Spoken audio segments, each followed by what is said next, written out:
Bonjour à tous les passionnés de Dieu. Je parle des passionnés de Dieu parce que cette vidéo vous est spécialement réservée.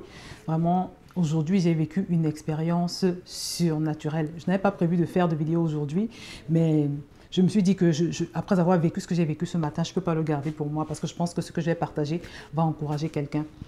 Avant toute chose, je précise que le Seigneur me fait beaucoup de révélations. Plus je crie à lui pour améliorer ma synchronisation avec le Saint-Esprit, ma capacité à mourir à moi-même, toutes ces règles du challenge. Plus je prie, plus je crie à Dieu pour qu'il m'aide à y arriver, plus le Seigneur me fait des sortes de petites, on va dire petites surprises, des sortes de petits cadeaux. Vraiment. Donc, il est en train de me faire aller de gloire en gloire et de victoire en victoire. Et mon message aujourd'hui vise aussi à t'encourager à ne surtout pas négliger ta relation avec le Saint-Esprit.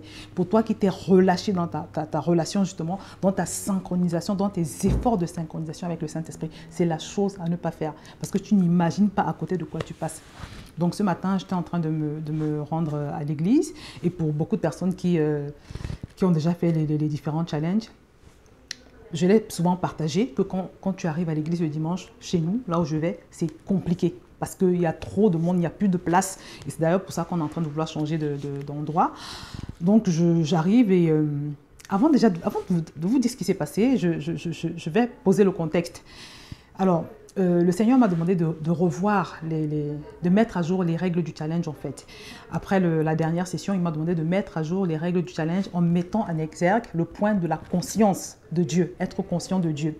Et concernant ce point-là, il m'a fait savoir que l'une des manières de rester conscient de Dieu, c'est de cultiver la sensibilité à ce que Dieu pourrait nous montrer à chaque instant. Parce que tu vas te rendre compte que dans chaque chose que tu fais, à chaque endroit où tu vas, à chaque fois que tu parles avec quelqu'un, le Seigneur peut te montrer des choses cachées. C'est-à-dire, il peut te montrer des choses cachées à l'endroit où tu vas. Il peut te révéler l'atmosphère spirituelle d'un endroit, ainsi de suite. Pendant que tu discutes avec quelqu'un qui te fait une proposition, par exemple, la personne peut du moins le Seigneur peut te montrer une intention cachée, il peut te montrer une chose cachée, si tu es sensible et surtout si tu lui demandes. Donc, il m'a dit d'encourager les gens à toujours être dans la recherche d'une révélation de ce que Dieu aurait à nous dire dans chaque circonstance que nous vivons. Et il s'est servi, il m'a rappelé une expérience que j'avais vécue dans mon ancienne église il y a de cela plusieurs années. Après le culte, il y a une jeune fille qui était arrivée à l'église ce jour-là. C'était la première fois qu'elle arrivait. Et moi, après le culte, j'allais toujours dire bonjour à tout le monde, je saluais toute l'église, surtout les nouveaux. Donc, ce jour-là, je vais pour lui souhaiter la bienvenue à la jeune fille. Et quand je la salue, je suis saisie par quelque chose que je ne peux même pas expliquer. Sur son visage, je lisais sur son visage en fait comme sur un livre ouvert. Je lisais l'angoisse, je lisais la détresse et j'ai même vu une question qui s'est affichée un peu comme sur son front, comme sur un livre qui était en elle. Et la question que j'ai vue c'est, est-ce que je vais m'en sortir? Vous voyez? Donc j'ai vécu cette expérience-là et ça m'a marquée. Et pendant que le Seigneur me parle de la conscience de soi, il me dit, tu te rappelles de l'expérience que tu avais vécue. Tu avais réussi à déceler, à discerner ce qui se cachait en la fille. Et je sais que j'avais réussi à discerner. Pourquoi? Parce que par la suite, quand j'avais parlé à mon mari de la vision que j'avais eue, la vision ouverte comme ça en plein jour, mon mari me dit que exactement cette fille passe par une situation terrible. Elle vient d'être diagnostiquée d'un cancer grave. Le père de son enfant, un tout petit bébé, elle avait un bébé, le père de son enfant vient de la quitter. Sur le plan professionnel, c'est compliqué pour elle. Je vous assure, ce que je vous dis là comme ça. Parce que sur le plan professionnel, ils étaient en train de la virer, quelque chose comme ça. Donc elle était criblée par le diable, criblée de problèmes. Et donc, le Seigneur me rappelle cet incident-là. Il me dit, est-ce que tu sais que tu peux revivre, tu peux multiplier ce genre d'expérience. Et il passe d'ailleurs par mon mari pour le confirmer. Parce que mon mari, quand je lui rappelle encore ça dernièrement, il me dit que oui, quand tu vis ce genre de choses, il faut prier. Il faut demander au Seigneur de développer la grâce en toi, de pouvoir discerner les choses qui se passent. Donc vraiment, c'est quelque chose que je cultive beaucoup ces derniers temps. Et c'est quelque chose également que j'ai rajouté dans le livre. Et en passant, l'une des raisons pour lesquelles le livre n'est pas encore sorti, c'est que à chaque fois, j'ai de nouvelles révélations en fait. Et je les mets. Mais par la grâce de Dieu, dans quelques semaines, le livre sera prêt. Il est en phase de relecture. Ça, c'est vraiment la dernière phase de relecture. Donc, pour en revenir à mon témoignage, j'ai voulu pratiquer ce que le Seigneur m'a dit. Ça fait des jours que je le pratique. J'arrive donc sur le site de Boissy et je dis, Seigneur, vraiment, quand j'arrive, il y avait comme d'habitude des voitures partout, des gens qui traversaient, c'était... comme d'habitude, voilà. Donc, j'arrive sur le site et je dis vraiment, Saint-Esprit, est-ce que tu peux m'indiquer là où je peux aller pour trouver une place? Est-ce que tu peux me montrer un endroit où il y a une place disponible pour moi? Et à l'instant où je fais la prière, mes bien-aimés, vision flash, je vois un endroit, un certain endroit. C'est vraiment quand tu as la place là-bas, vraiment, c'est que ce jour-là, c'est le jour de grâce, jour de bénédiction, quoi. Parce que c'est un parking normal devant une entreprise. Parce qu'en général, les gens sont très mal garés, on se gare un peu n'importe comment, vraiment. Mais en vision flash, je vois cet endroit, voilà. Et je comprends que le Seigneur est en train de me demander d'aller là-bas. Mais je me disais que non, c'est trop beau pour être vrai, quoi. Que je trouve la place là-bas, vraiment. Que je demande encore pardon à Dieu pour mon incrédulité.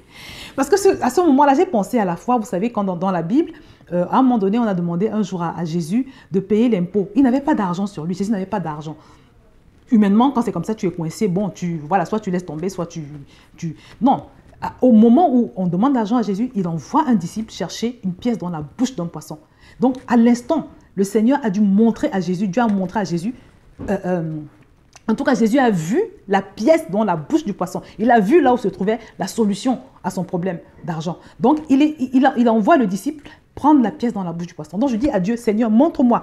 Moi aussi, je sais que je dois pouvoir voir. Et puis, tu m'as demandé de tu m'as dit de te demander de me montrer les choses cachées à tous les endroits où je vais. Donc, montre-moi où est la place. Et j'avance un peu et j'arrive, je vous assure, j'ai trouvé les choses comme le Seigneur me les avait dites. Une place qui était là, qui m'attendait. Et ce qui est curieux, c'est qu'autour, il y avait une voiture qui n'était pas loin. Je me suis demandé, mais le monsieur, il n'a pas vu la place? Pourquoi il ne se gare pas? Donc, je me gare, je n'en croyais pas, je n'en revenais pas, quoi. Je n'y croyais pas mes yeux parce que je me disais, mon Dieu, ça fait même pas 2 semaines, ça fait même pas 2 minutes que je suis là et j'ai trouvé la place. Habituellement, c'est au bout de au moins 15 minutes, hein, tu peux tourner 20 fois facilement parce que tu cherches la place et tu ne trouves pas. Donc, je garde, j'avais la chair de poule. Je me suis dit, non, mais c'est trop beau ce qui se passe. Donc, je me gare et je sors. Et quand je sors, je tombe nez à nez avec un frère. Il me dit, mais Josiane, tu es en train de partir ou tu arrives? Je lui dis, non, non, moi, j'arrive. Et j'étais étonnée parce qu'il était là depuis. Donc, lui, il était là depuis. Et je me suis demandé, mais comment il a fait pour ne pas avoir la place? Et la voiture aussi qui était garée pas loin. Comment lui aussi il a fait? En fait, j'ai compris juste que le Seigneur, dans sa souveraineté, je crois qu'il a dû cacher cette place aux gens parce qu'il la réservait pour moi. Il voulait la réserver pour moi. Vous vous rendez compte? Je suis en train d'arriver à l'église. Je dis au Seigneur, montre-moi là où je peux trouver la place. Parce qu'il y a plusieurs secteurs, il y a plusieurs endroits où on peut se trouver à se garer, où on cherche en général. Et puis j'ai ça en vision flash. Et quand j'arrive, je trouve une place de parking. Hein. C'est-à-dire que tout le trajet, pendant tout le trajet qui mène à l'église, j'étais, voilà quoi, je n'en revenais pas, j'étais tellement reconnaissante au Seigneur. Et ça m'a beaucoup touchée, je me suis dit, oh Seigneur, si pour une place, je veux dire, tu as pris la peine de me répondre, de me montrer, pour une place de parking, à plus forte raison, pour ma bien-aimée qui cherche une solution par rapport à ses problèmes d'argent, pour ma bien-aimée qui cherche un mari, elle ne sait même pas où se trouve son mari, mon frère qui cherche une femme, il ne sait pas où se trouve sa femme. Peut-être que tu as besoin d'autre chose, tu as besoin d'une solution par rapport à un problème que tu traverses. Des choses beaucoup plus graves que les uns et les autres traversent. À plus forte raison, quand il s'agit de ces problèmes sérieux. Et mon point aujourd'hui, c'est d'encourager une personne, vraiment. Ne néglige pas ta relation avec le Saint-Esprit. Parce que je vous assure que c'est... Je me rends compte que plus tu fais des efforts pour maintenir cette connexion avec le Saint-Esprit, plus tu cries à lui, parce que j'insiste beaucoup sur le point de la prière, parce que la prière est la preuve de ta soif. Plus tu dis au Seigneur, vraiment, aide-moi, je veux y arriver. Je veux y arriver. Plus tu fais ça, plus en fait, c'est une soif en fait. Et comme j'ai l'habitude de le dire, le Saint-Esprit répond à la soif qu'il trouve dans le cœur de Dieu. Il y a des prières qu'on ne peut pas faire à ta place. Parce que la prière exprime la soif de la personne. Vous voyez? Donc, je prie beaucoup dans ce sens-là. Et je vous assure que le Seigneur, à chaque fois, il y a une nouvelle révélation. À chaque fois, il y a une nouvelle révélation. À chaque fois, il y a un nouveau truc. Et aujourd'hui, il m'a donné la preuve que je dois développer cette aptitude-là à chercher à... C'est-à-dire quand tu arrives dans une circonstance, dans un endroit, et que tu cherches une solution, demande. Il dit dans sa parole, vous ne recevez pas parce que vous ne demandez pas. Vous voyez? Donc, mes bien-aimés, je tenais à partager ce petit témoignage avec vous. Et vraiment, ne négligez pas votre relation avec le Saint-Esprit. Parce qu'à force de négliger leur relation avec le Saint-Esprit, beaucoup Beaucoup passent à côté de ce que Dieu pourrait leur donner, de ce que Dieu pourrait faire de glorieux pour eux. Beaucoup auraient déjà été libérés. Parmi vous qui me regardez, si vous aviez fait ces efforts, si vous aviez persévéré, beaucoup auraient déjà été libérés. Beaucoup auraient déjà reçu la solution à leurs problèmes. Donc, je ne pouvais pas me taire. Je me suis dit, je reviens de l'église. Je me suis dit, si je ne fais pas cette vidéo maintenant, je n'aurai pas le temps de la faire parce que ma journée va s'enchaîner. Il y a 50 000 choses à faire. Et donc, voilà. Je tenais à le partager. Ça ne veut pas dire que ma vie est parfaite. Ma vie n'est pas parfaite. Moi aussi, j'ai des hauts et des bas parce que je suis 100% humaine. Pour ceux qui ont l'habitude d'en douter, je suis 100% humaine. Je suis comme vous, j'ai des hauts et des bas. Mais sauf que quand tu passes par des périodes basses, tu ne restes pas en bas. Tu vois, tu te relèves et tu te reconnectes. Voilà, la vie spirituelle, c'est une guerre et c'est un combat pour tout le monde. Donc, vraiment, c'est l'attitude que je t'encourage à avoir. Et d'ailleurs, j'en profite pour te dire qu'il y a beaucoup de mises à jour qui ont été faites sur le livre. Donc, si tu n'as pas participé, surtout si tu n'as pas participé au challenge dans le groupe WhatsApp, parce que désormais, c'est dans le groupe WhatsApp que les challenges se déroulent. Sache que tu n'es plus vraiment... Les choses ont beaucoup changé, les choses ont beaucoup évolué. Et même entre la dernière session et aujourd'hui, il y a eu des changements. Donc vraiment, dans le livre, tu ne peux pas dire que tu le connais, tu ne le connais pas parce qu'il y a eu beaucoup de révélations entre-temps, beaucoup de mises à jour. Je vais peut-être faire l'effort de te mettre un lien sur lequel tu vas pouvoir inscrire ton adresse mail. Et comme ça, dès que le livre est prêt, tu seras la première personne à être avertie. Et également, il y a une formation qui arrive pour les passionnés de Dieu, pour ceux qui ont déjà fait la formation des passionnés de Dieu. Parce que j'ai remarqué qu'il y a beaucoup de gens qui ont rétrogradé, ils ont lâché la main de Dieu. C'est une catastrophe. Je n'ai que ce genre de message en ce moment. Et là également, le Seigneur m'a inspiré à une deuxième formation qui va juste être dans le sens vraiment d'aider les gens à maintenir leurs acquis. C'est-à-dire quand tu as fini de recevoir tout ce que tu as reçu dans la formation des passionnés de Dieu, comment est-ce que tu fais pour maintenir tes acquis? Comment est-ce que tu fais pour rester fort? Comment est-ce que tu fais pour grandir spirituellement, pour vivre cette transformation dont je parle depuis quelques temps sur VTV.